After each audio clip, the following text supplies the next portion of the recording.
Visualize middle school, lockers lining the walls, checkered floors, students, some rushing quickly to class, while others stay to talk to their friends. When out of the blue, you're suddenly thrown on the ground, a fist being slammed over and over and over into your stomach. Violent scene, right? How about we take a step away from all of that? I'm pretty sure that all of us in this room are familiar with the concepts of social media and a bully and target.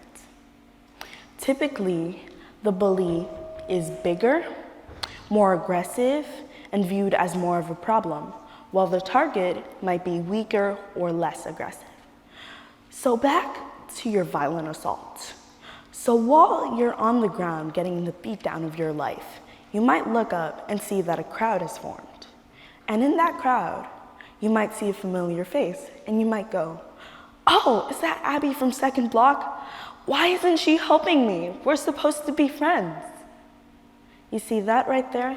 That dynamic is what changes with the introduction of social media.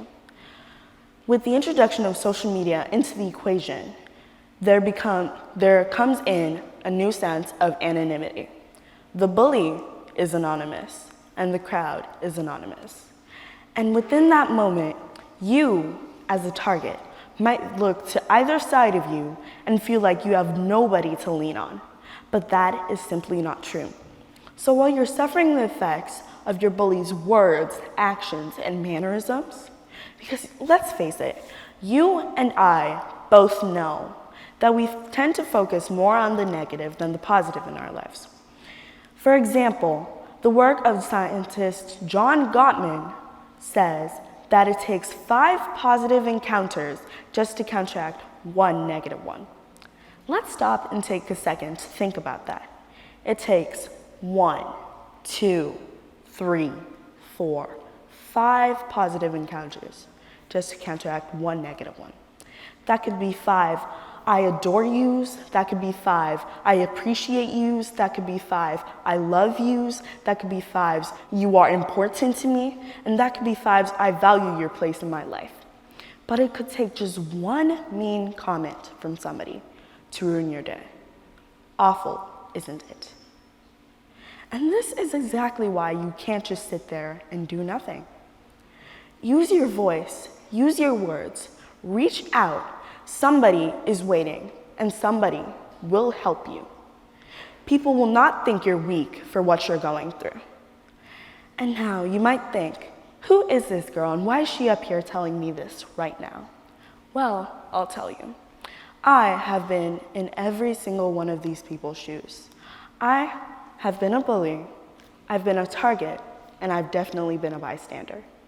As a bully, I've potentially used my words and actions to harm somebody. As a target, I've been punched, I've been kicked, I've said mean things said about me. And as a bystander, I've potentially abandoned somebody who might have needed my help the most in that stage of their life.